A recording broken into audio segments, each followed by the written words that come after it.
Okay, let's go. Ito na yung ating paborito, ang palusong mula wall 3 hanggang wall 2, then wall 1. Kaya lang medyo alalay ngayon at gravel bike tong dala ko,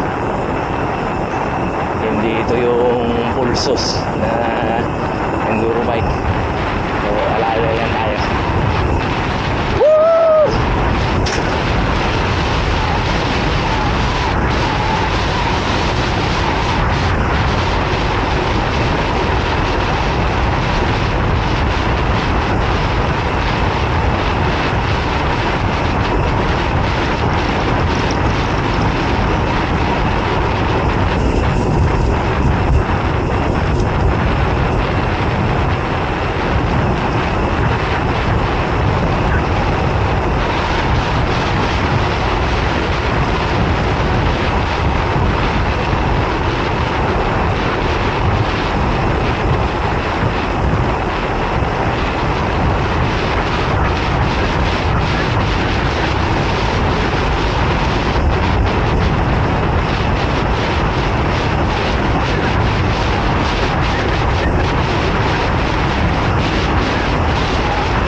Grabe, ang sarap. Yun ang binabalik-balikan ko rito sa Timberland. Yang lusong na yan. Ay. Tapos paglabas ng gate, yung lusong naman sa wall 1. Kaya lang kapag weekend, madaming tao ron, hindi ka makakapulsin. Sarap. Baba na tayo ng wall 1. Labas na tayo din sa timber. Yung tagal-tagal kong inahon, saglit ko lang nilusong. Ito lang dito, pag weekend na ganito, ang daming tao. Pero okay lang. Punta na tayo sa Lilibet at magkakape muna tayo ron. Ayan, kapag weekend dito sa wall 1, ng aming pansakero, medyo mahirap magpabibo dahil maraming pumapanik, maraming bumababa. Mas mainam pa, for safety reason, alalay na lang. Ayan, daming tao.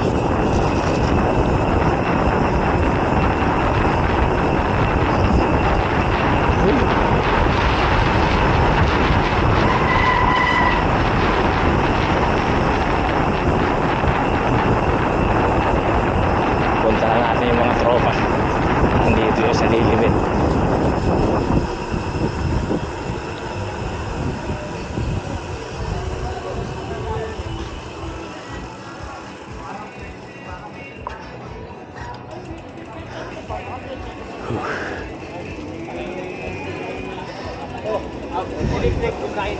Ay, hindi.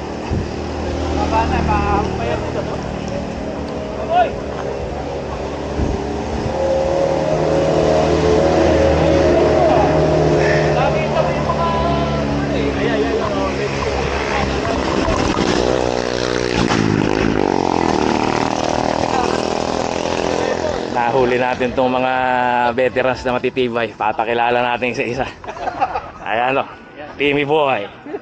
Uy, ba't nagsosolo kanina ron sa gate? si Ricky.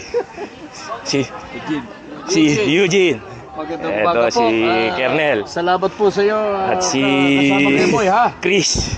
Si Tata Fred. At siyempre ang spade ng veteran. So ayun o, si Don Robert. Parang kulang ata. Hindi natin sa taas si Eric eh. Nakita ko si Marshall kanina. Bumaba na. Ayun. Ito yung matitibay ng wall